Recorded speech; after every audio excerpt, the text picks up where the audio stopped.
December 23, 2024. My phone buzzed during a conference call with our Singapore office. Jordan, we need to talk about New Year's. My brother Marcus's voice carried that particular tone, the one reserved for explaining why I wasn't quite good enough for something. I muted my video. What's up? So, Vanessa and I are hosting this year. Really stepping it up. We rented the penthouse at the Sterling, hired a private chef, the whole thing. He paused. My boss Derek Chin is coming. You know, the regional VP I've been telling you about? The one who's probably promoting me to director next quarter. That's great, Marcus. Congratulations. Right, so here's the thing. Another pause. Maybe you should skip this year. It would be awkward, you know? Derek's bringing his wife, they're super sophisticated. They summer in the Hamptons, winter in Aspen. And when people ask what you do, I kept my voice neutral. What about what I do? Come on, Jordan. You're an administrative coordinator at some government contractor nobody's heard of. No offense, but when everyone else is talking about their careers, their companies, their success, I just don't want the vibe killed. Mom and Dad are fine with it. Actually, Mom suggested it. Of course she did. You work in a cubicle, right? Like basic office work? Filing and scheduling. He didn't wait for an answer. Derek Chin oversees $340 million in cloud infrastructure projects. Vanessa just made partner at her law firm. My college roommate sold his startup for $80 million. Your job would just be embarrassing. Through my office window I could see the Washington Monument. My assistant knocked softly, holding up a folder marked Classified Top Secret. I understand, I said quietly. You're not mad. No, Marcus. Have a great party. You're the best little brother. We'll do something in January, just us. Maybe grab burgers or something low-key. I ended the call and unmuted my video. Apologies, everyone. Where were we on the Malaysian government contract? Let me take you back 3 years to help you understand how we got here. I graduated MIT at 20 with degrees in computer science and electrical engineering. Not because I was some prodigy, I just tested out of prerequisites and took heavy course loads. While Marcus was pledging his fraternity and networking at Mixers, I was building quantum encryption algorithms in the lab. Marcus went to a state school. Good grades, better social life, excellent at managing impressions. After graduation he landed at CloudSync Solutions, worked his way up to senior solutions architect. Made decent money, probably $140,000 base, maybe $180,000 with bonuses. Bought a nice condo. Leased a BMW 5 Series. Mom loved reciting his achievements. Marcus just closed a deal with a Fortune 500 company. Marcus is being considered for director. Marcus takes such good care of Vanessa. They're looking at houses in Bethesda. When I graduated, Mom asked, "So what kind of job are you looking for? Something with good benefits? Maybe government work since you can't really handle corporate pressure." I'd already had 6 offers. Lockheed Martin wanted me for weapons systems. Northrop Grumman offered $180,000 starting for satellite communications. Google wanted me in quantum computing. Instead, I accepted a position at Cipher Dynamics, a defense contractor nobody's heard of because we don't advertise. My title, Administrative Coordinator, Technical Services Division. My actual job, designing unhackable communication systems for people whose names you'll never know. My starting salary, $240,000 base. Plus stock options. My security clearance level, TS/SCI with special compartmented access that meant I couldn't tell my family what I actually did. Or where I actually worked. Or who I actually worked for. Mom saw administrative coordinator, and stopped asking questions. Marcus saw government contractor, and made assumptions about beige cubicles and GS7 pay scales. Dad saw that I didn't lease a flashy car or wear designer suits and decided I was still figuring things out. I didn't correct them. Partly because my NDA was ironclad. Partly because I was curious how long it would take them to ask real questions. 3 years later I had my answer they never would. By age 23, I designed the encryption protocol now used by the State Department for classified diplomatic communications. The contract was worth $53 million over 5 years. My bonus alone was $3.2 million. I bought a house. Not in the suburbs. A restored Victorian in Georgetown that I purchased through an LLC. Paid cash. Property records showed DK Holdings LLC as the owner. My family never knew. I drove a 7-year-old Honda Civic. Wore clothes from J.Crew and Uniqlo. Kept my head down. At family dinners, Marcus would talk about his latest deal, his upcoming promotion, his boss Derek who was grooming him for leadership. Mom would ask pointed questions. How much was that contract worth, Marcus? How many people will you supervise as director? Then she'd turn to me. And Jordan still doing, what was it? Administrative work. Coordination, I'd say. Yes. Well, everyone contributes in their own way. Dad would jump in. I heard government contractors have good health care. Probably great for someone who needs stability. Someone who needs stability. Translation. Someone who couldn't cut it in the real world. Last Thanksgiving, Marcus brought Derek Chin to dinner. Derek was exactly what you'd expect. Sharp suit, firm handshake, commanding presence. He'd spent 20 minutes discussing CloudSync's expansion strategy, their new partnership with Microsoft, the innovation pipeline. And you, Jordan? Derek had asked politely. What do you do? I work for a government contractor. Technical coordination. That meant the conversation was over. Important work, I'm sure. Marcus had actually winked at Derek. A wink that said, yeah, my little brother's not quite at our level. I'd excused myself, went to the bathroom and checked my phone. Email from the Director of National Intelligence. Protocol approval confirmed. Deployment to all agencies by Q1. Exceptional work. I'd washed my hands and returned to hear Marcus explaining to Derek why some people are built for entrepreneurship and leadership, others are better suited for supporting roles. December 24th, Christmas Eve. The family gathered at my parents' house in Silver Spring. Marcus arrived in his leased BMW with Vanessa, both dressed like they were attending a yacht club dinner rather than a family holiday. Jordan. Mom hugged me. I'm so glad you understood about New Year's. Marcus explained.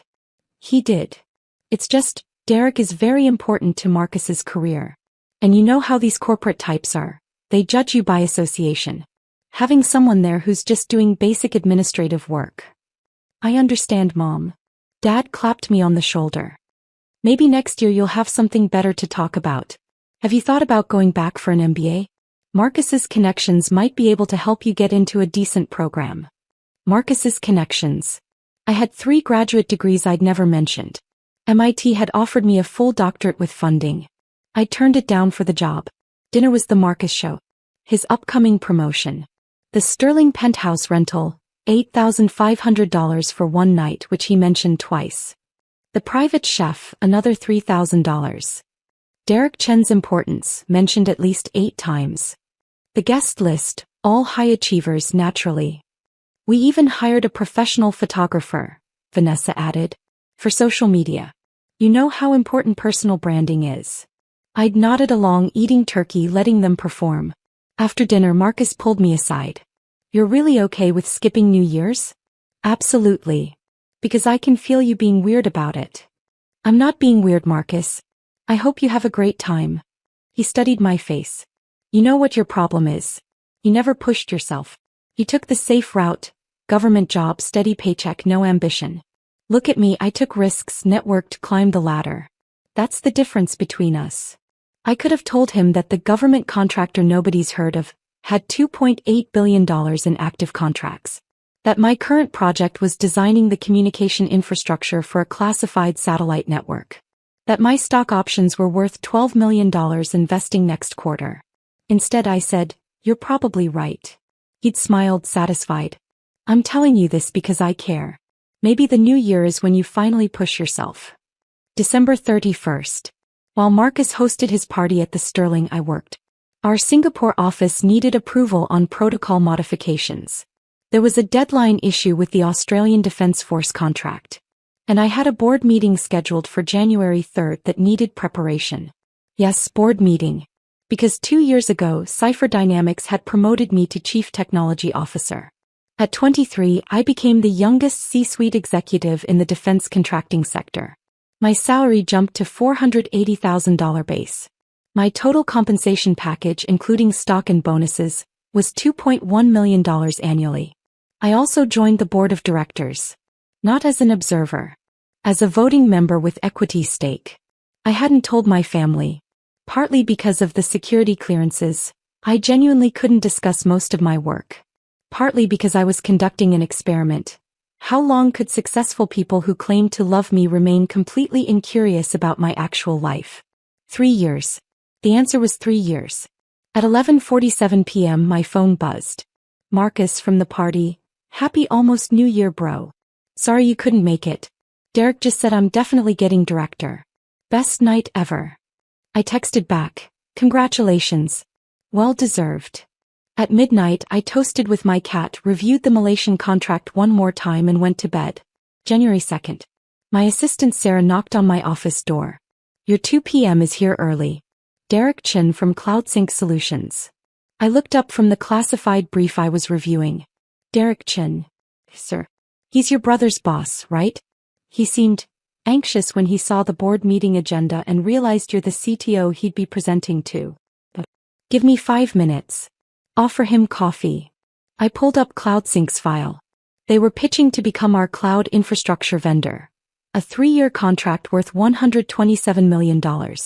Derek Chin was leading the pitch. He'd scheduled this meeting 6 weeks ago, long before Marcus's New Year's party. I checked the materials Derek had submitted. Impressive presentation. Solid technical specs. Competitive pricing. But I'd also done my homework on CloudSync security protocols. There were gaps. Significant ones. Nothing that would matter for a regular commercial client, but for classified defense work? Unacceptable. I buzzed Sarah. Send him in. Derek Chin entered my office with the confidence of a man who'd closed deals with Fortune 500 companies. He wore a $3,000 suit, carried a leather portfolio, extended his hand with a practiced smile. Mr. Kim, thank you for... He stopped. His eyes went from my nameplate, Jordan Kim, Chief Technology Officer, to my face. The color drained from his skin. You're Marcus's brother. I am. I gestured to the chair. Please sit. I've reviewed your proposal. He didn't sit. He stood frozen, processing. The New Year's party, he said slowly. Marcus said his brother worked in. He said you were an administrative coordinator. I got promoted. To CTO. 2 years ago. Derek actually gripped the back of the chair for support. Marcus told me you worked in a cubicle. He said your job was embarrassing. He stopped himself. He said my job would kill the vibe at his party where you were the guest of honor? Derek's face went from pale to red. Mr. Kim, I didn't know. Marcus never mentioned that you were. Why would he? I'm just his little brother who took the safe route. No ambition, remember? I need to sit down. I let him. Poured water from the pitcher on my desk. Waited while he composed himself. Should we discuss your proposal? I asked. Mr. Kim, I'm so sorry. If I'd known that you were. Derek. I used my boardroom voice, the one that made generals listen. The party doesn't matter. Your proposal does. And unfortunately, I've identified 17 critical security vulnerabilities in your infrastructure design that make CloudSync unsuitable for classified defense contracts. His face fell further. 17. I turned my monitor so he could see my notes. Your encryption protocols are industry standard for commercial use. But we're not commercial. We handle communications that, if compromised, could destabilize governments. Your multi-factor authentication is good. Ours needs to be unhackable. Your data segregation is acceptable. We need absolute compartmentalization that your current architecture can't provide. Derek stared at the screen. We could modify. You'd need to rebuild from the ground up. The cost would eliminate your competitive pricing. And honestly, you don't have personnel with the security clearances required to even work on the modifications. He sat back. $127 million contract. Gone. I'm afraid so. Silence filled my office. Through the window, the winter sun glinted off the Potomac. Does Marcus know? Derek finally asked. What you actually do? No. Why not? He never asked. Derek processed this. He talks about you sometimes. Always with this condescension. My little brother's still figuring things out. Some people peak in school but can't handle the real world. We all thought, you were struggling. I know what you thought. Mr. Kim, I need to tell you something. Derek leaned forward. Marcus has been positioning himself for director. Part of his pitch to me was that he comes from a family of high achievers, that success is in his DNA. He specifically contrasted himself with you. Said having a brother who settled for mediocrity made him even more driven to excel. Used me as a cautionary tale. Perfect. He also, Derek continued, looking deeply uncomfortable, told me that he sometimes gives you career advice. Tries to inspire you to aim higher. He did mention an MBA program. Jesus. Derek put his head in his hands. Mr. Kim, Jordan, I'm so sorry. The way he talked about you at dinner, at the party, in the office. If I'd known you were a C-level executive at one of the most elite defense contractors in the country, you would have what? Treated me differently. I would have stopped him from being so publicly disrespectful to someone who's accomplished more by 23 than most people do in entire careers. I almost felt bad for Derek. He looked genuinely mortified. Here's what's going to happen, I said. I'm rejecting CloudSync's proposal. It's not personal. Your security architecture genuinely doesn't meet our requirements. I'll send you detailed notes on why. Maybe you can use them to improve for other clients. I understand. As for Marcus, that's between me and my family. What happened at your New Year's party, what he's said in your office, that's not your responsibility. But the promotion he's expecting, is that based on merit or on assuming he'd bring in this contract? Derek winced. Partly the contract. He's good at his job, but landing Cipher Dynamics was going to be his big win. Proof he could close major deals. Then evaluate him on his actual merit, not on a contract he didn't close. Fair enough. Derek stood. For what it's worth, I think your brother is about to learn a very hard lesson about assumptions. January 3rd, 2 p.m. The quarterly board meeting. Our conference room seated 18. 15 board members, CEO Patricia Winters, CFO James Morton, and me. The room was designed to impress. Panoramic views, technology that cost more than Marcus's annual salary, furniture that whispered power. Patricia called the meeting to order. We'll start with Derek Chen's presentation, then move to contract approvals. Derek entered, saw me sitting at the head of the table in my board seat, and nodded professionally. He'd clearly processed everything overnight. Then Marcus walked in behind him. My brother was carrying Derek's materials, playing assistant. He wore his best suit, had a leather folder, looked ready to impress. He saw the board members. Saw the room. Saw Derek take a seat at the presentation end. Then he saw me. I watched his brain try to process it. His little brother Jordan. Sitting at the board table. In a $4,000 Tom Ford suit I'd bought specifically for board meetings. With a nameplate that read, Jordan Kim, C2 board member. The leather folder slipped from his hands. Marcus. Derek's voice was quiet. Why don't you wait outside? You said I could observe the pitch. You said it would be good experience for. Plans changed. Please wait outside. Marcus didn't move. He was staring at me like I was a hologram that might disappear. Hi, Marcus, I said calmly. You work here? I do. You're on the board? I am. Patricia intervened. Mr. Kim, is there a problem? No, ma'am. Derek, should we proceed? Derek's presentation was professional despite the circumstances. He acknowledged that CloudSync's current infrastructure didn't meet our security requirements. He thanked us for considering them. He accepted the rejection with grace. Marcus stood against the wall the entire time, face cycling through colors like a malfunctioning traffic light. When Derek finished, Patricia said, "Thank you for your time. Jordan will send detailed technical notes." As they left, Derek put a hand on Marcus's shoulder, guiding him out. My brother looked back at me once, his expression unreadable. The meeting continued. We approved the Malaysian government contract, $340 million over 7 years. Discussed the Australian Defence Force expansion. Reviewed my proposal for a new quantum-resistant encryption protocol that would cost $89 million to develop but could be licensed to allies for potentially $2 billion in revenue. Patricia asked me to stay after.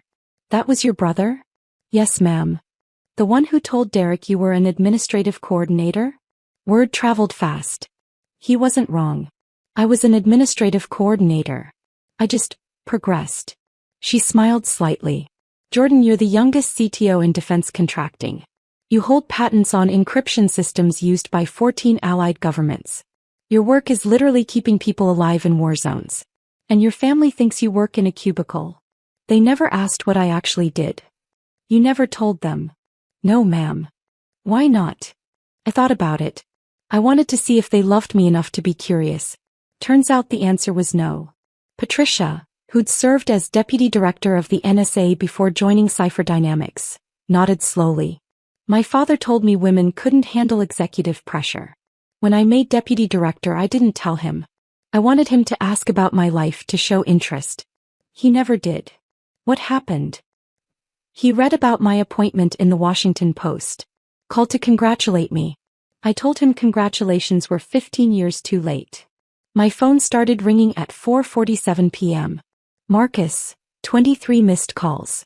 Mom, 16 missed calls. Dad, 8 missed calls. Vanessa, 5 missed calls. The voicemails were spectacular.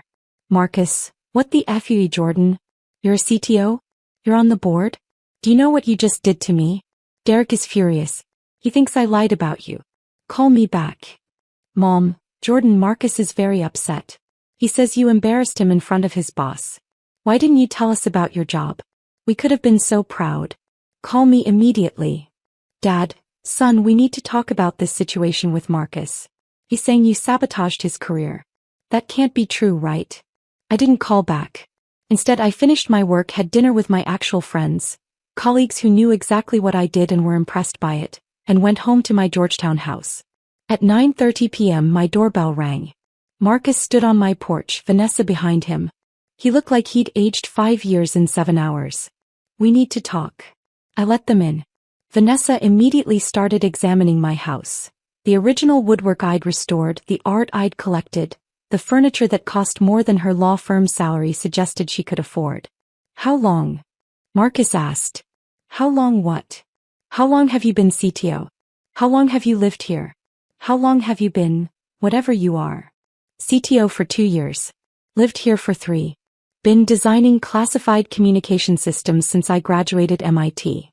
MIT? You went to MIT? I did. Vanessa was looking at a photo on my bookshelf. Me with Patricia Winters and the Secretary of Defense at a White House ceremony. Is that the president? Former president. That was 2 years ago. Marcus sat down heavily. You let us think you were a failure. I let you assume. There's a difference. You never corrected us. Marcus, you never asked. In 3 years you never once said, hey Jordan, tell me about your actual work. You saw my title and made assumptions. You decided I was embarrassing. You uninvited me from New Year's because my job would kill the vibe. I didn't know. You didn't want to know. None of you did. It was easier to have a family failure to contrast yourselves against. I was your cautionary tale. Vanessa cut in. This is vindictive. You deliberately made Marcus look bad in front of his boss. No. Derek scheduled that meeting 6 weeks ago to pitch his company for a contract. I reviewed the proposal and rejected it based on technical security requirements that CloudSync cannot meet. That's my job. Marcus being there was coincidence. Bullshit, Marcus snapped. You knew he worked for Derek. You could have warned me, prepared me. Like you warned me before uninviting me from New Year's? Like you prepared me before telling Derek I was embarrassing? He had no answer for that. Here's what's actually happening, I continued. You're upset because your carefully constructed narrative just collapsed. The brother you used to make yourself look ambitious is actually more successful than you'll probably ever be. The job you mocked pays 4 times what you make. The life you assumed was mediocre is extraordinary. And you have to reconcile that with 3 years of condescension. Jordan. I wasn't hiding from you, Marcus. I was watching. Watching to see if anyone in this family loved me enough to ask real questions about my life. To show genuine interest. To treat me like someone worth knowing beyond your assumptions. That's not fair, Vanessa said. You deliberately deceived. I never lied once. Every single time someone asked what I did, I said, technical coordination for a government contractor. That's accurate. I just didn't elaborate because nobody asked me to. Marcus's phone buzzed. He glanced at it and went pale. Derek wants to see me tomorrow morning. First thing. Good luck with that. Jordan, please. Can you call him? Tell him this was a misunderstanding? Tell him I didn't know. Why would I do that? Because I'm your brother. Am I? Because brothers usually invite each other to New Year's. Brothers don't call each other embarrassing. Brothers ask about each other's lives. Vanessa stood. This is cruel. You're punishing him for a simple mistake. It wasn't a mistake. It was a pattern. A 3-year pattern of dismissal, condescension, and disinterest. And I'm not punishing anyone. I'm just done pretending it doesn't matter. They left. Marcus looked broken. Vanessa looked furious. I poured a bourbon, Pappy Van Winkle $350 a bottle, and sat in my living room. My phone buzzed. I answered. Jordan Michael Kim, what is going on? Marcus just left here in tears. He said you've been lying to us for years. I haven't lied about anything, Mom. You let us think you were struggling. You let us worry. You never worried, Mom. You were embarrassed. There's a difference. How dare you? Mom, when's the last time you asked me about my day? My work? My life? Not made assumptions, actually asked. Silence. You can't remember because you never did. For 3 years, you've been content to believe I was your disappointing son. It made Marcus look better by comparison. It made you feel like at least one of your children lived up to your standards. That's not true. Then what do I do, Mom? Specifically, what is my job? You work for a government contractor. Administrative work. I'm the Chief Technology Officer of Cipher Dynamics. I design encryption systems for the U.S. government and 14 allied nations. I hold 6 patents. I have a TS/SCI security clearance. I make $2.1 million a year. I've briefed the Secretary of Defense personally. I own a $3.7 million house in Georgetown. And none of you knew because none of you cared enough to ask. I could hear her crying. Jordan, please. We didn't know. If you'd just told us. I wanted you to want to know. I wanted you to see me as someone worth knowing. But I was never going to be Marcus. The charming one, the networker, the golden child. So you wrote me off. What do you want from us? Nothing, Mom. I genuinely want nothing. I have colleagues who celebrate my achievements. Friends who ask about my work. A life you know nothing about because you never asked. I'm done auditioning for a family that already decided I wasn't worth the effort. January 4th. Derek fired Marcus. Not for the lost contract, for misrepresenting himself. For using his failure brother as a narrative tool in his self-promotion. For creating an environment where Derek had participated in mocking someone who turned out to be a C-level executive at a company Derek wanted to do business with. It showed catastrophic judgment, Derek told me when he called to apologize again. And it made me complicit in disrespecting you. I can't have someone with that kind of judgment representing Cloud Sync. I felt nothing. No satisfaction. No revenge. Just nothing. Mom called 6 times. Dad called twice. Marcus sent 43 texts ranging from apologetic to furious to desperate. I didn't respond. January 15th. I was offered a position as Chief Innovation Officer at Lockheed Martin. $3.8 million total compensation. Equity stake. A role that would make me one of the most influential people in aerospace defense. I accepted. My letter of resignation from Cipher Dynamics was gracious. Patricia understood. Your family, she asked. What family? March 2025. Mom and Dad showed up at my house. I almost didn't answer the door. But curiosity won. Jordan. Mom looked smaller than I remembered. We've been trying to reach you. I know. Can we come in? I let them in. Dad stayed quiet while Mom talked. We were wrong. About everything. We made assumptions, we didn't ask questions, we took you for granted. You're right. We were proud of Marcus and embarrassed by what we thought was your failure. We're sorry. Okay. Okay? That's it. What else do you want me to say, Mom? We want another chance. We want to be part of your life. We want to know you. I looked at them. These people who'd raised me but never really seen me. Here's the thing about being invisible, I said. You get used to it. You build a life without witnesses. You learn that your achievements matter whether or not they're acknowledged. And eventually, you realize that needing validation from people who've proven they won't give it is a waste of time. So that's it. Dad finally spoke. You're just cutting us off? I'm not cutting you off. You're welcome to read about me in Defense News or Forbes. I'm sure my appointment at Lockheed will make the trades. But a relationship? That requires history, trust, mutual respect. We don't have that. We can build it, Mom insisted. Can we? Or do you just want access to my success now that you know about it? If I'd stayed, just an administrative coordinator, would you be here? Neither answered. That's what I thought. They left. Mom cried. Dad looked angry. I felt nothing. Forbes September 2026 issue, 30 under 30 in enterprise technology. My photo, standing in front of the Lockheed Martin facility where we just successfully tested quantum-resistant satellite communications. The article mentioned I'd pioneered encryption protocols now used by NATO, that I held 14 patents, that at 25 I was the youngest C-suite executive in aerospace defense history. It mentioned I was intensely private, rarely gave interviews, and had revolutionized classified communications with innovations that made previous systems look like children's toys. It didn't mention my family. Because when the reporter asked, I said, I don't have one. Marcus tried to connect on LinkedIn. I declined. Mom sent the Forbes article to distant relatives with a note. So proud of Jordan. I never responded. At my housewarming party, I'd bought a second property in McLean for $4.2 million. My colleagues toasted me. Patricia was there. The Lockheed CEO. 3 senators. The former Secretary of Defense. Someone asked if my family was coming. This is my family, I said, gesturing to the room. The people who saw what I was building and cared enough to be part of it. Later, on my terrace overlooking the Potomac, Patricia asked, any regrets? I thought about Marcus at that board meeting, his face when he realized what I was.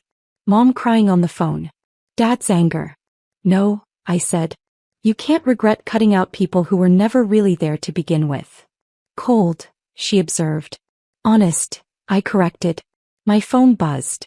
Marcus again from a new number. Mom's sick. Hospital. Thought you should know. I deleted the message. Patricia saw my face. Family. No, I said. Just ghosts.